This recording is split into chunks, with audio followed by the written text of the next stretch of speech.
I'm just going to give you a little overview on the current COVID-19 virus. So here we go.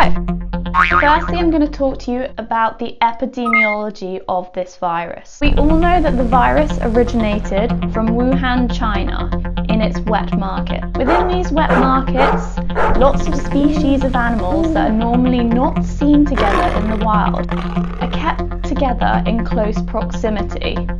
Now, the virus originated from bats. It's thought to be transferred to humans via an intermediate animal. You're probably thinking, how did this transfer occur?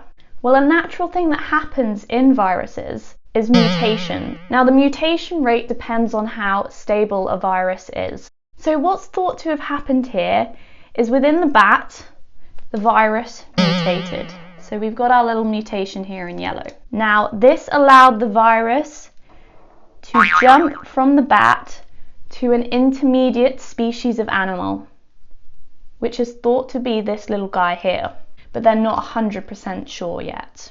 So then, how did it transfer to humans? Again, another mutation happened. That mutation allowed the virus to be transferred from the intermediate animal to us humans. Now, there are 7.8 billion humans like me and you on the planet, and we're lucky enough to be able to travel all around the world. But unfortunately, this ability to travel and access other areas has resulted in the spread seen today. So that's a bit on the epidemiology. Now let's explore some of the characteristics of this virus. So this virus is known as Severe Acute Respiratory Syndrome Coronavirus 2, or to me and you, COVID-19. Now, it's known as COVID-19 because it was discovered in 2019. Well, we've all heard people talking about the symptoms.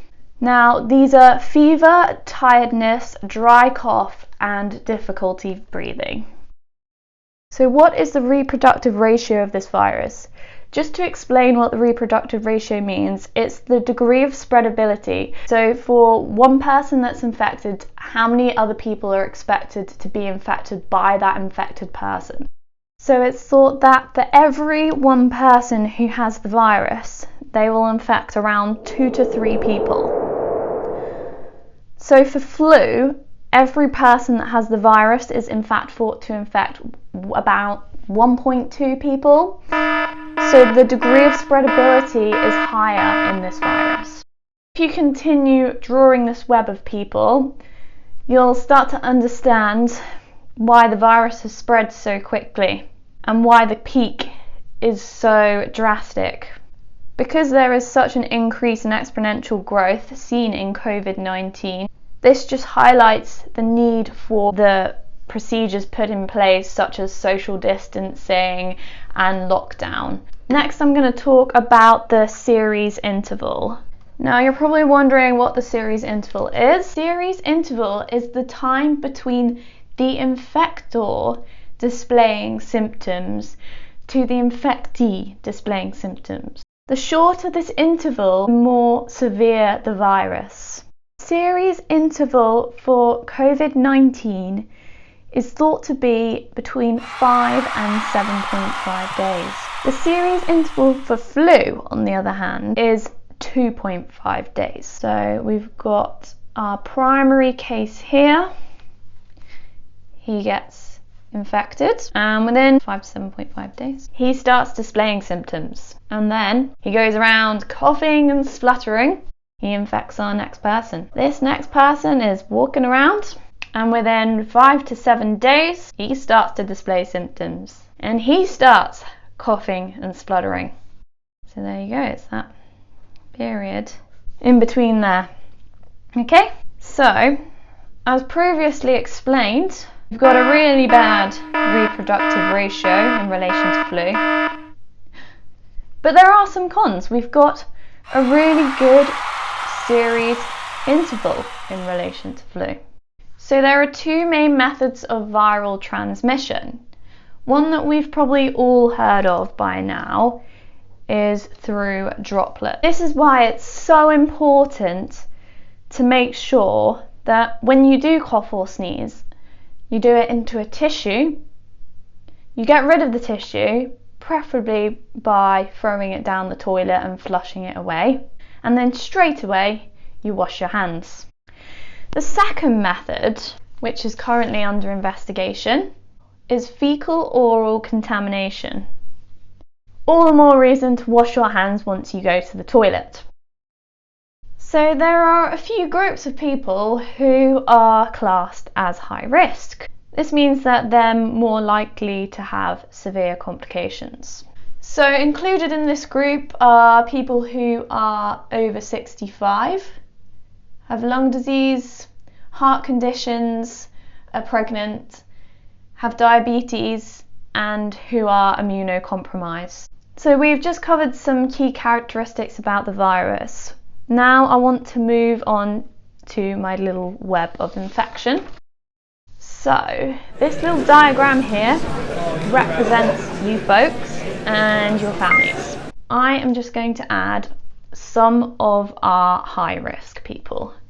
So maybe in this house we've got 2 over 65s. Maybe here we've got a child that's got some sort of immunocompromised condition. Maybe someone who's got heart disease. Oh, we'll add another one in there. Say one of this group of people picks up the infection. Maybe this person here. This person travels over these people and infects one of them. Meanwhile, they've also infected the rest of their family. Then this person travels to meet these people who have with them some of the high risk, and so on.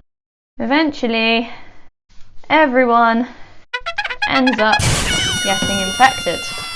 So this is why the government have implemented procedures such as social distancing. Because if one person in a household becomes infected, it'll allow the virus to be hopefully contained within that household. Finally, I just wanted to explain the infection curve.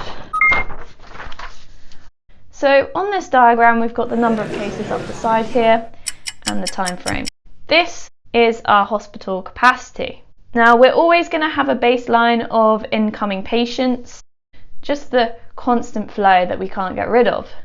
Now, the hospital has minimized the amount of patients coming in to its baseline. So it's only essential appointments and procedures that are being carried out at the moment to allow more staff to be available for the incoming COVID-19 cases. Now, unfortunately, our hospital has a capacity. This is the maximum number of patients that can be treated with the facilities available. The hospital capacity could in fact be expanded. This has been done in other countries where they have managed to open up other facilities. There are 2 potential curves that have been discussed. The initial one is there in blue. This is the one that we are hoping for. The number of patients increases steadily and doesn't exceed hospital capacity. Now, this would occur over a longer period of time and it would be a nice steady flow. The second peak would happen if we are getting too many cases and people aren't abiding by the rules, and we really don't want to go there. Now, there is in fact a third curve that hasn't actually been spoken about that much. This curve is really important as it will help to explain why certain procedures are brought into action at certain times. If we do lock down too soon, this could happen. We'll get a steady flow of people coming in and then the peak will die off. Then potentially we could release people and the whole process could start all over again. Now, why is this the case? Because at current we don't have a vaccine, it's very hard to manage the spread of the virus.